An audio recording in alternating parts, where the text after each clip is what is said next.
Assalamu alaikum, Bismillahirrahmanirrahim. Today we are going to discuss about another topic और जो आज हमने डिस्कस करना है वो टॉपिक है glycolysis. What is glycolysis? From the name you can notice the basic element which is used to undergo the process is glucose. Basically, glycolysis is the first and universal pathway of cellular respiration in which one molecule of glucose, and you know well glucose is 6 carbon compound. Glucose is broken down in the cytoplasm into two molecules of pyruvate, and pyruvate is 3 carbon compound. 6 carbon compound and 3 carbon compound means in its composition 6 carbon are involved and 3 carbon compounds means 3 carbons are present in its structural formula. The word glycolysis means, अब हम इसके basic split करके अगर हम इसके meaning को देखें तो glyco means sugar and lysis means breaking. So we can say कि splitting of sugar. It occurs both in prokaryotic and eukaryotic cells and does not require oxygen directly. अब यहाँ पे अगर हम बेसिकली प्रोसेस को डिफ़ाइन तो हमने कर लिया कि ऐसा प्रोसेस है, मेटाबॉलिक पाथवे है जिसमें glucose 6 carbon compound broken down होगा साइटोप्लाज्म में. साइट इसकी क्या है? साइटोप्लाज्म है. 2 मॉलिक्यूल्स ऑफ पायरुवेट बनाएंगे. पायरुवेट क्या है? 3 कार्बन कंपाउंड्स है. That is the reason 2 molecules will be formed और इसके साथ साथ a lot of energy will be produced. Word glycolysis के मीनिंग भी हमने देख लिया. Now the process consist of 10 enzymes controlled steps. The most important point, 10 steps हैं जिसमें ये process complete होगा and obviously 10 enzymes are present to attack specific compounds and convert it into initial forms. अब ये 2 phases क्या हैं? Number 1 phase energy investment phase and number 2 phase energy pay off phase or we can say production phase. एक में energy हम use करेंगे और दूसरे स्टेप्स में एनर्जी पे ऑफ फेज़ या प्रोडक्शन फेज़ पे एनर्जी प्रोड्यूस की जाएगी. In the investment phase 2 ATP molecules and now what is ATP? Adenosine triphosphate or adenosine triphosphate means these are the currency of the cells. ये वो amount है हमारी body के अंदर. These are in different forms. जैसे हमारे पास ADP भी है, AMP भी है. एडिनोसिन ट्राइफॉस्फेट, उससे कम लेवल का एडिनोसिन डाइफॉस्फेट और उससे भी कम लेवल की हमारे पास है adenosine monophosphate. Mono di tri number of उसके पावर को शो कर रही है. ATP molecules are used to active glucose, converting it into fructose 1,6-biphosphate, which is then split into 2-3 carbon molecules. अब यहाँ पे I told you before कि 10 हमारे पास स्टेप्स हैं और 10 स्टेप्स में एक कंपाउंड दूसरे में चेंज होता जाएगा until the formation of 2 molecules of 3 carbon compounds pyruvate. जब तक हमारे पास पायरुवेट की प्रोडक्शन नहीं हो जाती, जब तक हमारे पास 6 कार्बन कंपाउंड ग्लूकोज कन्वर्ट नहीं हो जाता 2 मॉलिक्यूल्स ऑफ पायरुवेट में 3 कार्बन कंपाउंड्स में और इसके साथ साथ एनर्जी भी प्रोड्यूस होगी. अब यहाँ पे सिंपल हमने 2 फेसेस बताए. एक फेस की हमने डिस्क्रिप्शन बता दी कि इन्वेस्टमेंट फेस है. इन्वेस्टमेंट फेस मीन्स कि energy is going to be utilized. 2 molecules हमारे पास यूज्ड होंगे ग्लूकोज को कन्वर्ट करने के लिए बेसिक या दूसरे कंपाउंड्स में. पे ऑफ फेस में क्या होगा? This molecules are oxidized. जो कन्वर्ट हो रहे हैं वो ऑक्सीडाइज्ड होंगे to form the pyruvate producing 4 ATP and 2 NADH. अब ये NADH क्या है? ATP का मैं आपको बता चुकी हूँ. एडिनोसिन ट्राइफॉस्फेट है, करेंसी ऑफ सेल है. NADH are nicotine amide adenine dinucleotide. Nicotine amide adenine dinucleotide. अब इतना बड़ा नाम लेने से बेहतर है फर्स्ट टाइम मैंने आपको कंप्लीट नेम बता दिया. अब continuously I will repeat NADH और ये हमेशा कैपिटल में लिखा जाता है. Now what is NADH? these are just electron and hydrogen carrier molecule that stores and transport energy in the cell. It carries high energy electron from glycolysis and Krebs cycle to electron transport chain, इतना लंबा process इसका होता है। And it is able to convert into ATP. ATP के तकरीबन 1 NADH is equal to 2.5 से लेके 3 ATP molecules के बराबर होता है। ये थोड़ी सी साइड बाय साइड आपको इन सारी चीज़ों की डिस्क्रिप्शन का जानना इसलिए ज़रूरी है क्योंकि अगर आपको इनकी डिटेल पता नहीं होगी तो कोई नॉर्मल आपकी कॉन्सेप्ट क्लियर नहीं होगा। ठीक है, अब आपको पता चल गया कि पे ऑफ फेस में या एनर्जी प्रोडक्शन फेस में क्या होगा कि मॉलिक्यूल्स ये जो कन्वर्ट हो रहे हैं एक से दूसरी फॉर्म में, ये ऑक्सीडाइज्ड होंगे until the formation of pyruvate producing और उसके प्रोड्यूसिंग 4 ATPs। 4 ATPs के साथ साथ 2 तो हमारे पास इक्वल हो जाएंगे जो हमने यूटिलाइज़ किए थे, 2 हमारे पास एक्स्ट्रा मॉलिक्यूल्स आ गए ATP के, and 2 nicotine amide adenine dinucleotide produced होंगे और molecules thus the net gain of glycolysis हमारे पास 2 ATP 2 NADH and 2 pyruvate molecules आ जाता है। पायरुवेट आगे जाके में be enter in the Krebs cycle under the aerobic condition और under fermentation in the absence of the oxygen. अगर ऑक्सीजन प्रेजेंट है then it is called the aerobic condition, और अगर एब्सेंस है तो फिर क्रेब्स साइकिल के बजाय यह फर्मेंटेशन की सूरत में कंटिन्यू होगा और उसे हम कहते हैं फर्मेंटेशन कहते हैं। ये फर्मेंटेशन की सूरत में कंटिन्यू होगा इन the absence of the oxygen, या फिर उसे हम कहेंगे एनएरोबिक कंडीशन। ठीक है, अब ये एक तरह से समराइज़ करके मैंने आपको कुछ पॉइंट्स बता दिए जिनकी वजह से आप इस प्रोसेस को ज़्यादा बेहतर तरीके से समझ सकते हो। एक दफ़ा फिर रिपीट करते, 10 स्टेप्स एंजाइम्स कंट्रोल प्रोसेस है। 10 टाइम्स एंजाइम्स इट मीन्स इसमें 10 स्टेप्स हैं जो 2 फेसेस को कवर करते हैं, एक एनर्जी इन्वेस्टमेंट फेज़ को और एक एनर्जी प्रोडक्शन फेज़ को। एनर्जी इन्वेस्टमेंट में 2 ATP मॉलिक्यूल्स यूटिलाइज्ड होंगे, एडिनोसिन ट्राइफॉस्फेट, ट्रांसी ऑफ सेल्स, और वो ग्लूकोज को कन्वर्ट कर देंगे बेसिक कंपाउंड्स में। पे ऑफ प्रोडक्शन में 2 मॉलिक्यूल्स यही मॉलिक्यूल्स ऑक्सीडाइज्ड होंगे until the formation of pyruvate जो 3 कार्बन कंपाउंड्स है, और इसके साथ साथ 4 ATPs बनेंगे। अब अगर हम अमाउंट देखें ग्लाइकोलिसिस का तो 2 ATPs है, 2 NADH हैं और 2 पायरुवेट मॉलिक्यूल्स है। पायरुवेट कंटिन्यू करेगा, अगर एरोबिक कंडीशन है तो फिर हम उसे कहेंगे कि ये क्रेब्स साइकिल की सूरत में, और अगर एनारोबिक या एब्सेंस ऑफ ऑक्सीजन है तो फिर फर्मेंटेशन की सूरत में ये इसको कंटिन्यू करेगा। अब हम देखते हैं in which place this process will be going on. It occurs in the cytoplasm, occurs in living cells. This process does not need mitochondria, इसे माइटोकॉन्ड्रिया की ज़रूरत नहीं होती। ये हमारे पास earliest conditions of the respiration है, रेस्पायरेशन से पहले की कंडीशंस है।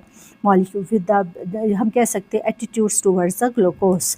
आप यहाँ पे देखिए this process I told you about the side, energy investment phase की तरफ आ जाते हैं। ठीक है, energy investment, now I told you the starter we should have glucose 6 carbon compound C6H12O6, that is the formula of the glucose. Glucose is going to be converted into 3 carbon compounds consist of 2 phases। ये process कितने faces पे मुश्तमिल है? 2 faces पे मुश्तमिल है। ये इस वक्त हम करने जा रहे हैं energy investment phase.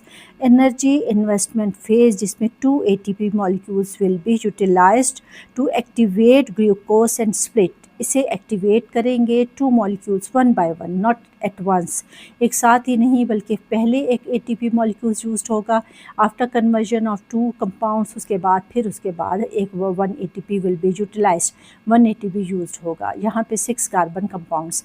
Now I told you about the 10 enzymes because this process consist of 10 enzyme controlled steps. तो 10 एंजाइम्स भी इसमें इन्वॉल्व होंगे जिन्हें हम साथ साथ डिस्कस करेंगे। अब सबसे पहले हमारे पास आ जाती है इसकी इम्पोर्टेंस। हम इम्पोर्टेंस देखेंगे कि what is the importance of glycolysis. अगर हम इसके इतने लंबे चौड़े प्रोसेस 10 एंजाइम्स को 10 स्टेप्स को डिस्कस करेंगे, conversion of 1 compounds into 2 molecules of 3 compounds, तो 3 कार्बन कंपाउंड्स, तो what is it's importance? It is first step of respiration. Respiration का फर्स्ट स्टेप है, या रेस्पायरेशन से पहले इसकी कन्वर्जन ज़रूरी है। Supplies energy produces pyruvate for Krebs cycles. First condition before the respiration energy produce करता है, पायरुवेट की प्रोडक्शन करता है, और पायरुवेट आगे जाके एरोबिक कंडीशन में क्रेब्स साइकिल को, it is also the phenomena consist of number of steps. It works in aerobic condition and anaerobic condition. इसकी सबसे ज़्यादा इंपॉर्टेंस ये है कि ये एरोबिक और एनएरोबिक इन द प्रेजेंस और in absence this process is compulsory and can be done. होगा भी और होना ज़रूरी भी है. अब ATP और NADH में क्या कंसर्न्स है, क्योंकि आगे जाके जब हम कन्वर्जन पढ़ेंगे तो हमें ये मॉलिक्यूल्स नज़र आएंगे कि ये कैसे यूज्ड हो रहे हैं. या अगर ATP की आई टोल्ड यू समराइज़ करने में मैंने आपको डिटेल बताई कि ATP भी प्रोड्यूस्ड होंगे और NADH भी प्रोड्यूस्ड होंगे. इसके साथ साथ मैंने आपको ये भी बता दिया था कि माइटोकॉन्ड्रिया में जब आगे ये प्रोसेस कंटिन्यू होगा, NADH helps in making ATP during oxidative phosphorylation. Oxidative phosphorylation आगे कंटिन्यू जब after the production of pyruvate ATPs NADH produce हो जाएंगे, तो ATPs जहाँ क्विक सप्लाई ऑफ एनर्जी है, वहीं पर NADH आप समझे स्टोर्ड सप्लाईज ऑफ एनर्जी है कि when body requires more energy then NADH will be converted into ATPs बनाने में मदद देंगे. और इस प्रोसेस को हम कहते हैं ऑक्सीडेटिव फॉस्फोराइलेशन, या हम कह सकते हैं ये प्रोसेस ऑक्सीडेटिव फॉस्फोराइलेशन के दौरान होगा, जिसमें एस्टिमेट मैंने आपको बता दिया है कि 1 NADH कम से कम किसके बराबर है, 2.5 से 3 ATPs के बराबर. NAD and NADH, NAD electron carrier है और NADH reduced from carrying energy. ये कैरिंग एनर्जी रिड्यूस्ड होता है और रिडक्शन के बाद ये एनर्जी को कैरी करता है. NADH का वैसे भी मैं आपको डिटेल बता चुकी हूँ कि ये इलेक्ट्रॉन एंड हाइड्रोजन कैरियर है और स्टोर्ड और ट्रांसपोर्ट करता है एनर्जी को सेल्स पे. हाई एनर्जी को ये लेगा, इलेक्ट्रॉन और हाइड्रोजन लेगा, और आगे इसको किस में यूटिलाइज़ करेगा, क्रेब्स साइकिल में. कहाँ तक पहुँचने के लिए, इलेक्ट्रॉन ट्रांसपोर्ट के मैकेनिज़्म तक पहुँचने के लिए. So all this points are cleared. अब ये सारे पॉइंट्स आपको क्लियर्ड हो गए. अब इसके बाद हम आते हैं कि NADH की और क्या क्या वैल्यूज़ है. एक तो हमने बता दी कि ये ATPs की कन्वर्जन में. सेकंड हम देखते हैं रिडॉक्स रिएक्शन में. NADH takes part in oxidation reduction reaction. Metabolism में जो रिडॉक्स रिएक्शन है, it means oxidation and reduction reaction, उसमें टेक पार्ट करता है. इसके अलावा transfer chemical energy from food to ATP, food की एनर्जी को ATPs में कन्वर्ट करता है. बेसिकली देखा जाए तो कैरियर है, एंड इसके साथ साथ it is also the coenzyme and must be converted back to NAD. NADH की फॉर्मेशन भी NAD से होती है और NADH बाद में भी कन्वर्ट होगा NAD में. क्यों? Just to continue the glycolysis, क्योंकि ग्लाइकोलिसिस को के प्रोसेस को कंटिन्यू, क्योंकि this process is going on to convert each 6 carbon compounds glucose to pyruvate. हर ग्लूकोज के मॉलिक्यूल्स को इसने कन्वर्ट करना है पायरुवेट में, और आगे प्रोसेस कंटिन्यू होगा until the electron transport chain will be occurred. तो इतना सारा आपको समझ आ गया. सिंपली हम कह सकते हैं कि NAD क्या है, ये एक्सेप्ट करता है इलेक्ट्रॉन. NADH क्या है, ये डोनेट करता है इलेक्ट्रॉन. इसी तरीके से whenever NAD convert to NADH, such type of reaction is called the reduction reaction. Whenever NADH will be converted into NAD, this process is known as oxidation reaction. इसको हम क्या कहेंगे, ऑक्सीडेशन रिएक्शन कहेंगे. और वैसे भी मैं आपको बता चुकी हूँ कि NAD हमारे पास जो है वो कैरी करता है और NADH जो है वो डोनेट करता है इलेक्ट्रॉन. तो इन चीज़ों को आपने याद करना है. During glycolysis NAD is reduce to NADH. जब रिडक्शन का प्रोसेस होगा तो हमारे पास NADH में कन्वर्ट होगा from 1 glucose to NADH produce. और एक ग्लूकोज से 6 कार्बन कंपाउंड से हमारे पास 2 NADH. एट द एंड जब 2 ATPs प्रोड्यूस्ड होंगे, उसके साथ 2 NADH भी प्रोड्यूस्ड होंगे. फिर अगर हम देखें कि एंजाइम्स कौन कौन से यूज्ड होते हैं, तो नंबर ऑफ़ एंजाइम्स यूज्ड होते हैं. उनमें से कुछ ऐसे एंजाइम्स हैं जो हम हर स्टेप्स के साथ आपको डिटेल में बताएंगे. What are this? जैसे इस वक्त मैंने आपको समरी के कंसर्न से ATP और NADH की डिटेल दी है. ये मेन हमारे पास एलिमेंट थे, मॉलिक्यूल्स थे। अब इसके साथ साथ स्टेप वाइज जैसे जैसे हमारे पास प्रोड्यूस होते जाएंगे हम उनकी डिटेल या उनकी इम्पोर्टेंस डिस्कस करते जाएंगे as we discussed the importance of glycolysis. अब आ जाते हैं 2 फेसिस पे, ठीक है। अब कौन कौन से स्टेप्स हमने पढ़े? सबसे पहले हम we discussed about the glycolysis, about the basic meanings of glycolysis, glucose which was the first starter molecules of process glycolysis. उसके बाद हमने इसके 2 फेसेस डिस्कस किए। 2 फेसेस में हमने इसकी समराइज कर लिया। समरी के कंसर्न से हमने ATP और NADH को डिस्कस कर लिया। फिर हमने इसके दोनों फेसेस में जो बेसिक प्रोसेसेस इन्वॉल्व होंगे उन्हें डिस्कस किया। फिर हमने देखा कि what was the reason for the production of ATP और ATP के साथ NADH है, then what is NADH and what is the importance of NADH and how many processes can be done with the help of NADH, what is the use of NADH, ये सारा हमने देख लिया। और NADH को complete naming भी हमने दे दी कि ये क्या है। Now come on the next basic इसके फेसिस पर आ जाते हैं। Now start from here. अब हम यहाँ से स्टार्ट करते हैं कि what is it? Glucose 6 carbon compound and this process is going on inside the cytoplasm. This should be occurred before the respiration. Respiration से पहले का स्टेप है जो होना ज़रूरी है before the respiration. So it means no mitochondria is required at this stage. इसका मतलब क्या है कि इस स्टेज पे माइटोकॉन्ड्रिया की ज़रूरत नहीं है।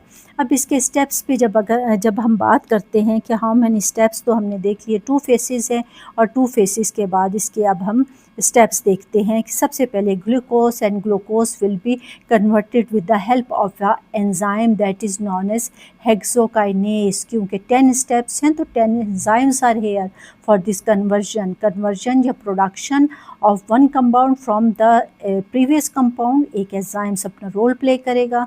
आई told you in the number of lectures कि अगर इफ़ ASE ही is present at the end of the word just like this, then it means just like this. These are all enzymes. ये सारे enzymes के name है। So in the first step hexokinase plus 1 ATP will be involved, क्योंकि ये energy investment phase है जिसमें 2 molecules of ATP adenosine triphosphate will be utilized। यहाँ पे हमारे पास 1 molecule of ATP is going to be utilized, जिसे हम नाम देते हेक्सोकाइनेस का। Hexokinase perform the duty to break down the glucose, or we can say convert the 6 carbon compound glucose into glucose 6-phosphate। अब मैंने कहा 6 carbon are involve. 6 carbon involve का मतलब है कि यहाँ पे हमारे पास 6 कार्बन कंपाउंड्स है और यहाँ पे 6 का मतलब है कि ये जैसे फॉर एग्जांपल 6 कार्बन है, it means we can name it carbon number 1, carbon number 2, carbon number 3, इसी चेन की तरह या स्ट्रेट चेन की तरह, लीनियर चेन जिसे हम कहते हैं, उस सूरत में कार्बन नंबर 1 2 3 4 5 6 अगर हम रखें तो phosphate is going to be joint with the 6 carbon. 6 carbon के साथ ज्वाइंट होगा। That is the reason we named it glucose 6 carbon glucose 6 phosphate, कि ग्लूकोज के 6 नंबर के कार्बन के साथ फॉस्फेट इज़ ज्वाइंट। ठीक है। उसके बाद फिर हमारे पास आ जाता है यहाँ पे if ATP is utilized, it means ATP is going to convert into ADP। Hexokinase के अटैक करने के बाद जब प्रोडक्शन होगी ग्लूकोज 6 फॉस्फेट की, देन ATP का 1 मॉलिक्यूल विल बी डिग्रेड। उसकी जो एनर्जी है वो कम हो जाएगी। ट्राईफॉस्फेट 3 फॉस्फेट के बजाय अब 2 फॉस्फेट 1 फॉस्फेट यूटिलाइज हो गया। So it means energy is going to be reduced. एक मॉलिक्यूल जो था वो रिड्यूस्ड हो गया या कम हो गया। अब यहाँ पे new form we have glucose 6 phosphate और ग्लूकोज 6 फॉस्फेट, और ये प्रोसेस फॉस्फोराइलेशन कहलाता है, एडिशन ऑफ फॉस्फेट ग्रुप। अब यहाँ पे एडिशन हो गई फॉस्फेट ग्रुप की 6 कार्बन के कंपाउंड के साथ। अब सेकेंड स्टेप में हम देखते हैं glucose 6 phosphate going to be convert into fructose 6 phosphate. अब फ्रक्टोज के 6 फॉस्फेट के साथ यहाँ पे हमारे पास फॉस्फेट अटैच है। And enzymes used phosphoglucose isomerase इसके नाम ही से हम जज कर सकते हैं। द फेनोमेना इज़ आइसोमराइजेशन, और isomers you can notice isomer same के लिए हम यूज़ करते हैं। Conversion of one form of molecules into another, isomerization है, it means one form of molecules जो है उसकी दूसरी फॉर्म में सिर्फ कन्वर्ट हो रहा है। यहाँ पे ग्लूकोज 6 फॉस्फेट था, यहाँ पे फ्रक्टोज 6 फॉस्फेट है। नो मोर चेंज, आइसोमराइजेशन का ही प्रोसेस हुआ है। स्टेप नंबर 3 पे आप आ जाएं। स्टेप नंबर 3 पे फ्रक्टोज हमारे पास जो बेसिक कंपाउंड है जिस पे enzyme is going to be attack, जिस पे एंजाइम्स और एनर्जी दोनों यूटिलाइज्ड होंगे या रिस्पॉन्ड करेगा मॉलिक्यूल्स, वो हमारे पास क्या कहलाता है, फ्रक्टोज 6 फॉस्फेट है। Fructose 6 phosphate will convert into fructose 1,6 phosphate.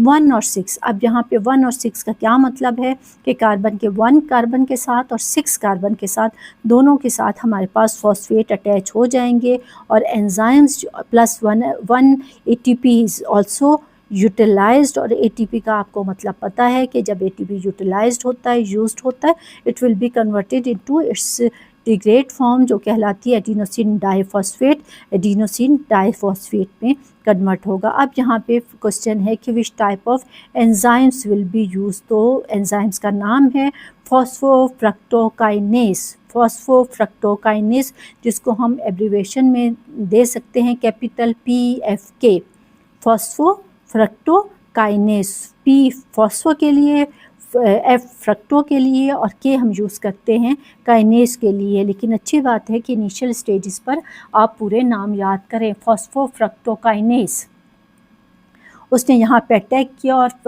जिससे कन्वर्जन हो गई फ्रक्टोज 6 फॉस्फेट की फ्रक्टो 1,6 फॉस्फेट में, बाइस फॉस्फेट में या 1,6 फॉस्फेट में, दोनों ठीक हैं।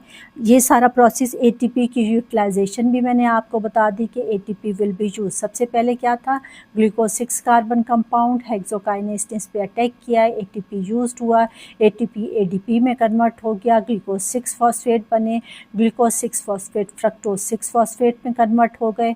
और उसके बाद किस एंजाइम्स की मदद से, हमारे पास जो एंजाइम था फॉस्फोग्लूकोज आइसोमेरेज था। प्रोसेस कौन सा था, आइसोमराइजेशन का था।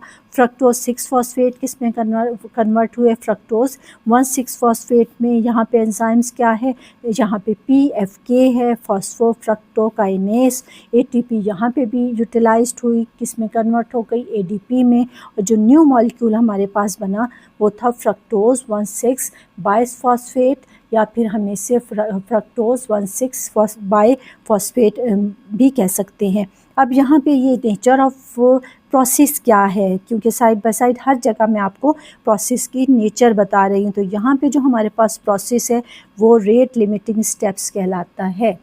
Production of fructose 1,6 biphosphate is rate limiting step. Rate limiting steps क्या है, rate limiting step the step which is slowest and most controlled step, सबसे स्लो तरीन लेकिन controlled with the help of enzymes. उसके बाद हमारे पास 4th स्टेप आ जाता है फ्रक्टोज 1,6 बाइफॉस्फेट की conversion into initial form of molecules, जिसमें एंजाइम्स कौन सा पार्टिसिपेट करेगा, एल्डोलेस। और जब स्टूडेंट्स को पढ़ाएं तो बहुत अच्छी बात है कि आप 2-4 स्टेप्स पढ़ाने के बाद फिर से रिपीट करें ताकि उनकी साइड बाय साइड रिवीजन भी हो जाए और जो अनअटेंटिव बच्चे हैं वो एकदम से अटेंटिव भी हो जाते हैं कि इतनी दफ़ा टीचर पूछ रही है तो ना चाहते हुए भी। मुझे याद है हमारी एक टीचर होती थी, अल्लाह ताला उन्हें जन्नत नसीब करे, मिसेस जमीला काजी। वो हमेशा यही करती थी कि कुछ स्टेप्स बताने के बाद वो हमें क्लास में इतना ज़्यादा पूछती थी कि सोए हुए बच्चे भी जाग जाते थे। तो यही प्रोसेस होना चाहिए, बच्चों को इन्वॉल्व रखें ताकि बहुत अच्छे तरीके से याद कर सकें। आपके जाने के बाद उनके जहन में कंप्लीट कॉन्सेप्ट हो हर चीज़ का। यहाँ पे फ्रक्टोज कौन सा एंजाइम 4th स्टेप में हमारे पास बना था, पहले हमारे पास ग्लूकोज था, हेक्सोकाइनेस ने अटैक किया, ATP यूटिलाइज्ड हो गई, ATP कन्वर्ट हो गई ADP में। सेकेंड स्टेप में हमारे पास ग्लूकोज 6 फॉस्फेट इनिशियल स्टेप है, उसने कन्वर्ट होना है किसी अपनी ही सेकेंड फॉर्म में जिसको हम कहते हैं फ्रक्टोज 6 फॉस्फेट। और ये प्रोसेस कहलाता है सेम कंपाउंड्स बन रहे हैं, सिर्फ लिटिल बिट चेंज है। आइसोमराइजेशन कहलाता है। आइसोमर्स का क्या मतलब है कि कन्वर्ट होते हैं one form of molecule into another form, that is the reason isomerization this process is called. Third step में इनिशियल स्टेप जिस पे एंजाइम्स ने अटैक करना है वो है हमारे पास फ्रक्टोज 6 फॉस्फेट, किस में कन्वर्ट होगा, फ्रक्टोज 1,6 फॉस्फेट में। रीज़न 1,6 लिखने का मैंने आपको बता दिया कि 1 कार्बन के साथ और 6 कार्बन के साथ दोनों के साथ अब फॉस्फेट अटैच होगा। एंजाइम्स कौन सा यहाँ पे पार्टिसिपेट करेगा, PFK करेगा, P for phospho, F for fructo, K for kinase. यहाँ पे भी ATP यूटिलाइज्ड होगी। जहाँ जहाँ पे हम यूटिलाइज या यूज्ड का वर्ड यूज़ करते हैं it means ATP will be converted into ADP। Rate limiting step है, स्लोएस्ट और कंट्रोल्ड स्टेप है ऑफ ग्लाइकोलिसिस का। उसके बाद हम आ जाते हैं फोर्थ स्टेप पे। अब हमारे पास स्टार्टर कौन है, स्टार्टर फ्रक्टोज 1,6 बाइसफॉस्फेट है। ये कन्वर्ट होगा किस में, DHAP में, DHAP और यहाँ पे एंजाइम्स G3P में, G3P एंड DHAP। अब एंजाइम्स क्या है, एल्डोलेस है। What is aldolase, aldolase is also the type of the compound. Aldolase को की अगर हम बात करें तो एल्डोलेस भी जो है वो एंजाइम्स है और एंजाइम्स हैं और बेसिकली ये क्लीवेज के लिए यूज़ होता है, एक कंपाउंड को तोड़ने के लिए यूज़ होता है। अब यहाँ पे ये कन्वर्ट हो गया किस पे, DHAP में और DHAP के साथ G3P में। इन दोनों की डिटेल इनसे ये एंजाइम बताते खुद क्या है, ट्राइओस है, ट्राइओस फॉस्फेट आइसोमेरेज। इसकी नेचर जो है वो है triose phosphate isomerase. 3 carbon sugars, now we have 2 G3P molecules, 2 G3P molecules. अब हम डिटेल में पढ़ेंगे कि हमारे पास DHAP क्या है और उसके साथ साथ G3P क्या है। What are these, for what reasons we will use this, हम इसे क्यों यूज़ करते हैं। जैसे हमने NADH का पढ़ा था, NADH का थोड़ा सा कि ये ATPs बनाते हैं इलेक्ट्रॉन ट्रांसपोर्ट चेन में। इसी तरीके से G3P, बहुत ध्यान से सुने स्टेप्स को। अभी हमने सिर्फ 4 से 5 स्टेप्स पढ़े हैं। 5th स्टेप्स में नाउ वी हैव स्टार्टर जो हमारे पास मॉलिक्यूल्स आ रहे हैं वो एक DHAP का है और DHAP कन्वर्ट होगा 5th स्टेप्स में G3P में। यहाँ पे भी DHAP बना और G3P। 4th स्टेप तक हमने पढ़ा है कि एक मॉलिक्यूल DHAP का बना हो और एक मॉलिक्यूल G3P का बना। इन दोनों की हम डिटेल इंपॉर्टेंस सब कुछ पढ़ेंगे और उसके बाद नेक्स्ट स्टेप यहीं से स्टार्ट करेंगे कि अब DHAP कन्वर्ट होगा किसमें, एंजाइम्स ट्राइओस फॉस्फेट आइसोमेरेज के ज़रिए G3P में। G3P क्या है बच्चों, ग्लिसरॉल्डिहाइड 3 फॉस्फेट। ग्लिसरॉल्डिहाइड कंपाउंड है और इसके 3 कार्बन के साथ फॉस्फेट अटैच है। Is a 3 carbon sugar phosphate, 3 carbon sugar phosphate है and key intermediate of glycolysis, center है ग्लाइकोलिसिस का। Because we are about to reach, क्योंकि हमारे पास 5th स्टेप में जो स्टार्टर्स हैं, जो मॉलिक्यूल्स हमारे पास आते हैं वो DHAP और G3P हैं, क्योंकि ये एंड प्रोडक्शन है स्टेप 4 का और 5th स्टेप्स का हमारे पास ये स्टार्टिंग पॉइंट है। दैट इज़ द रीज़न हम क्या कहते हैं कि की intermediate of glycolysis G3P, glyceraldehyde 3 phosphate. Glyceraldehyde G हम उसके लिए यूज़ करेंगे, 3 same and phosphate 3 carbon compound है। 3 कार्बन कंपाउंड के साथ साथ 3 carbon sugar phosphate and key intermediate of glycolysis will be formed from fructose 1,6 बाइसफॉस्फेट। 1,6 ये हमने डिस्क्रिप्शन पढ़ी। 3rd स्टेप में हमारे पास फ्रक्टोज 6 फॉस्फेट से फ्रक्टोज 1,6 बाइसफॉस्फेट आया। दैट इज़ द रीज़न, 2 जगह पे है इसलिए हमने 22 का वर्ड यूज़ किया। It is converted from DHAP। अब ये कन्वर्टेड किससे हुआ था, DHAP फाइनली 2 G3P मॉलिक्यूल्स। इसमें एक DHAP बना और एक हमारे पास बना G3P। अब DHAP जब कन्वर्ट हो जाएगा G3P में, so it means from fructose 1,6 bisphosphate we have 2 G3P molecules will be availed and these are required to continue the pathway. Each G3P is oxidized to produce ATP and NADH. आगे जाके इसी की oxidation होगी until the production of 2 molecules of ATP and 2 molecules of NADH, जो कि हम पहले बात कर चुके हैं कि ग्लाइकोलिसिस में एंड प्रोडक्शन क्या है। Glyceraldehyde 3 phosphate. अब यहाँ पे हमारे पास इसकी हम इम्पोर्टेंस देखते हैं। सबसे पहले तो ये it is the first energy producing substance of glycolysis, या सबस्ट्रेट हम कह सकते हैं इसको, कि ये फर्स्ट एनर्जी प्रोड्यूसिंग सबस्ट्रेट है। G3P NADP के DHAP भी कन्वर्ट होगा। फोर्थ स्टेप में हमारे पास जो प्रोडक्ट्स आई वो क्या थी, DHAP थी, और DHAP के साथ साथ ये यहाँ तक तो हमारे पास एनर्जी यूटिलाइजिंग फेज है, ये इन्वेस्टमेंट फेज है।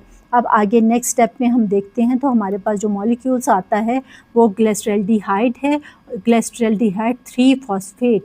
ग्लिसरॉल्डिहाइड 3 फॉस्फेट हमारे पास क्या कहलाता है, G3P कहलाता है। और इसके साथ साथ आप ये देख रहे हो एक molecule DHAP, it is also able to convert in G3P में। इस तरह देखिए हम तो दोनों तरफ हमारे पास एक एक मॉलिक्यूल्स जाते हैं G3P के, क्योंकि ये भी बाद में G3P में कन्वर्ट हो गया। 2 मॉलिक्यूल्स ऑफ G3P, और वी कैन से हम कह सकते हैं क्या है वो, ग्लिसरॉल्डिहाइड 3 फॉस्फेट। अब यहाँ पे ये हमने देखा कि शुगर फॉस्फेट भी है, इंटरमीडिएट ग्लाइकोलिसिस भी है, 1,6-बाइसफॉस्फेट से इसकी कन्वर्जन हुई है, DHAP भी कन्वर्ट हो जाएगा, 2 मॉलिक्यूल्स बन गए। और फिर आगे यही प्रोसेस को G3P कंटिन्यू रखेगा अंटिल द प्रोडक्शन ऑफ हमारे पास पायरुवेट के 2 मॉलिक्यूल्स आ जाएंगे, 2 NADH आ जाएंगे, और 2 हमारे पास ATPs आ जाएंगे अर्जेंट सप्लाई ऑफ एनर्जी के लिए। ये सारा हमने देख लिया। उसके बाद हमने इम्पोर्टेंस G3P की देख ली कि फर्स्ट प्रोड्यूसिंग सब्सटेंस है। Transformation, it leads to formation of ATP, produces NADH, finally become pyruvate. ये फॉलोइंग इनके प्रोसेसेस या इम्पोर्टेंस हमने इसकी कंसिडर कर ली। If G3P is not formed, no ATP will be produced, no NADH will be produced. जिस तरीके से DHAP कन्वर्ट हो सकता है G3P में, इसी तरीके से NADH के मॉलिक्यूल्स भी 1 molecule of NADH is equal to 2.5 से लेके 3 ATPs के बराबर है। इन दोनों DHAP और NADH, these are able to convert its forms for the urgent supply of energy. So it means कि ये फर्स्ट स्टेप है G3P जिसमें हमारे पास एनर्जी प्रोड्यूसिंग सबस्ट्रेट है ग्लाइकोलिसिस की। फिर हम आ जाते हैं व्हाट इज़ DHAP। अब ये DHAP क्या है जो कि कन्वर्ट हो सकता है G3P में। G3P ग्लिसरॉल्डिहाइड 3 फॉस्फेट की सारी डिटेल हमने पढ़ ली। What is it, main compound हमारे पास जो कि फर्स्ट एनर्जी प्रोड्यूसिंग एलिमेंट जो हमारे पास मॉलिक्यूल्स आया वो ग्लिसरॉल्डिहाइड 3 फॉस्फेट था। और DHAP क्या है, dihydro oxy acetone phosphate, dihydro oxy acetone phosphate.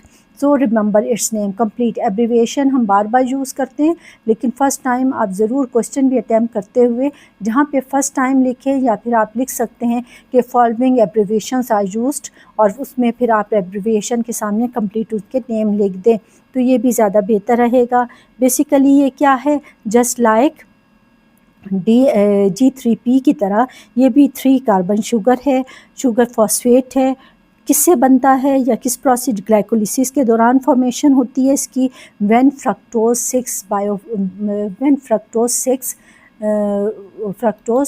1,6 phosphate, जब फ्रक्टोज 1,6-बाइसफॉस्फेट कन्वर्ट होगा with the help of the aldolase, then it will be converted into DHAP और G3P में। DHAP ने भी आगे जाके G3P में कन्वर्ट होना है, लेकिन यहाँ पे हम इसकी सारी, जैसे हमने इसकी डिटेल पढ़ी इसी तरह हम इसकी डिटेल पढ़ते हैं कि what is it, dihydro oxy acetone phosphate 3 carbon sugar phosphate है, ग्लाइकोलिसिस के दौरान बनता है। कन्वर्जन किसकी है, 1,6-बाइसफॉस्फेट की। बार बार रिपीट करने का मतलब यही है कि आपको स्टेप्स याद रहे, प्रोनाउंसिएशन आपको याद रहे। ये आपको याद है कि it will B form with the G3P, जहाँ G3P बना था वहाँ हमारे पास डाईहाइड्रो ऑक्सी एसीटोन फॉस्फेट की फॉर्मेशन भी हुई थी।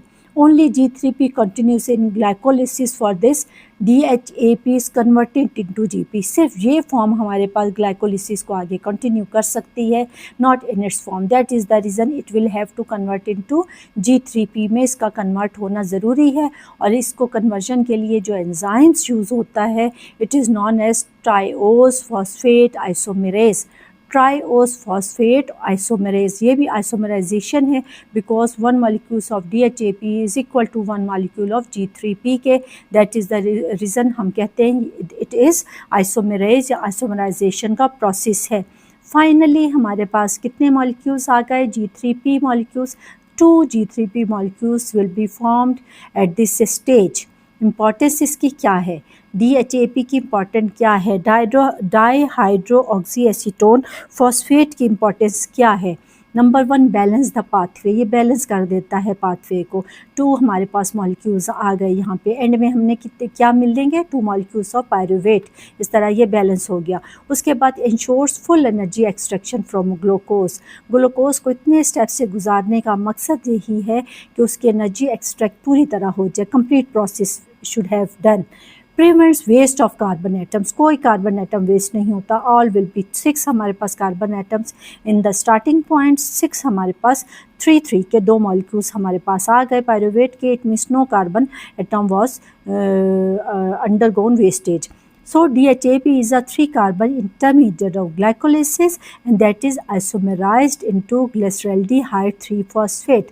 हमारे पास जो glyceraldehyde 3-phosphate क्या था? G3P था. अब ये दोनों एक शक्ल में आ गए, आइसोमर्स बन गए. अब ये हमारे पास क्या है? Instead of saying 1 G3P we have 2 G3P. अब इसके स्टेप्स को हम देखिए आगे कंटिन्यू करें तो ग्लूकोज 6 फॉस्फेट में, हेक्सोकाइनेज, ATP फॉस्फोराइलेशन, ये सारे हमने डिस्कस कर लिए. सेकेंड स्टेप में ग्लूकोज 6 फॉस्फेट को फ्रक्टोज 6 फॉस्फेट में आइसोमराइजेशन ये भी थी. और आइसोमराइजेशन का क्या मतलब है? 1 मॉलिक्यूल अनदर. थर्ड स्टेप में फ्रक्टोज 6 फॉस्फेट फ्रक्टोज 1,6 बाइफॉस्फेट में. और एंजाइम्स कौन सा था? फॉस्फोफ्रक्टोकाइनेज, PF का नाम दिया. यहाँ पे भी ATP कन्वर्ट हो गई. ATP भी ये सारा हम पिछला रिपीट कर रहे हैं. उसके बाद फिर हमारे पास ये कंट्रोल और लिमिटिंग फैक्टर है क्योंकि स्लोएस्ट है, कंट्रोल में स्टेप है. स्टेप 4 पे हमारे पास फ्रक्टोज 1,6 बाइफॉस्फेट DHAP में और G3P में. एंजाइम्स कौन सा था? एल्डोलेस था. और एल्डोलेस ने यहाँ देखे glucose hexokinase, ATP utilize, glucose 6 phosphate convert into fructose 6 phosphate. Fructose 6 phosphate में कन्वर्जन हुई. किसकी मदद से कन्वर्जन हुई? एंजाइम्स हमारे पास था फॉस्फोफ्रक्टोकाइनेज का. ATP यहाँ पे भी इसमें कन्वर्ट हुआ और फॉस्फोफ्रक्टोकाइनेज ने और ATP ने इसको कन्वर्ट कर दिया फ्रक्टोज 1,6 फॉस्फेट में. और फ्रक्टोज 1,6 फॉस्फेट बाइफॉस्फेट के ऊपर अटैक किया एल्डोलेस ने और एल्डोलेस ने इसको कन्वर्ट कर दिया 1 DHAP. और सेकेंड हमारे पास जो एलिमेंट था वो था किसका? 1 DHAP और 1 G3P. और G3P और 1 DHAP इक्वल हैं. आइसोमराइजेशन का फिर प्रोसेस होगा और आइसोमराइजेशन के ज़रिए जो एंजाइम्स यूज़ होगा that is known as triose phosphate isomerase. और ये कन्वर्ट कर देगा DHAP को G3P में. नाउ बैलेंस रिएक्शन हो गया. अब हमारे पास 2 molecules 3 carbon compound. This one is 3 carbon compound, this one is 3 carbon sugar. Both of these are 3 carbon sugar. Starting हमारे पास था 6 कार्बन शुगर. एंड प्रोडक्ट हमारे पास बनेगी पायरुवेट की. I think it is quite enough. इसको थोड़ा सा बार बार repeat करें. जो बच्चों को थोड़ा सा कॉम्प्लिकेटेड लगता है, मैंने NAD की डिटेल बता दी, मैंने NADH की डिटेल बता दी. इलेक्ट्रॉन और हाइड्रोजन कैरियर है. मैंने बता दिया आपको कि NAD एक्सेप्ट करेगा इलेक्ट्रॉन, NADH डोनेट्स करेगा electron. When ever NAD will be converted into NADH, then this reaction is called the reduction reaction. When NADH will be converted into NAD, then it is oxidation reaction. तो ये सारे complete naming मैंने आपको बता दी. So I think lot of in this lecture for learning. तो इसी को आप थोड़ा सा रिपीट करें. नेक्स्ट स्टेज में, नेक्स्ट वीडियो में हम एनर्जी पे ऑफ और एनर्जी प्रोडक्शन फेज पढ़ेंगे, जिसमें यहाँ पे 2 ATP will be was utilized, वहाँ पे 2 ATP molecules with 2 molecules of NADH, and NADH you know well can be counted equal to ATPs. ATPs में conversion उसकी 1 NADH is equal to 2.5 to 3 molecules of ATP के बराबर होता है। तो ये दोनों दो मॉलिक्यूल्स और इसके साथ साथ 3 कार्बन कंपाउंड्स पायरुवेट के 2 मॉलिक्यूल्स प्रोड्यूस्ड होंगे। और ये सब कुछ किस में होगा? After the production of 2 molecules of G3P। And what is G3P? Glyceraldehyde 3 phosphate है ये। अब इसके 2 मॉलिक्यूल्स हमारे पास at the end of investment phase पे अवेल हो गए हैं। यही 2 मॉलिक्यूल्स आगे जाके ऑक्सीडाइज्ड होंगे एंड देन वी हैव, हमारे पास 2 ATPs आ जाएंगे। बहुत से तकरीबन 5 reaction will be involve in this. 5 हमारे पास पहले फेस में थे, 5 रिएक्शन हमारे पास 5 स्टेजेस और 5 एंजाइम्स और 5 compounds we should have in energy production या पे ऑफ फेस में, जो कि हम नेक्स्ट वीडियो में डिस्कस करेंगे। ओके जी, थैंक यू सो मच।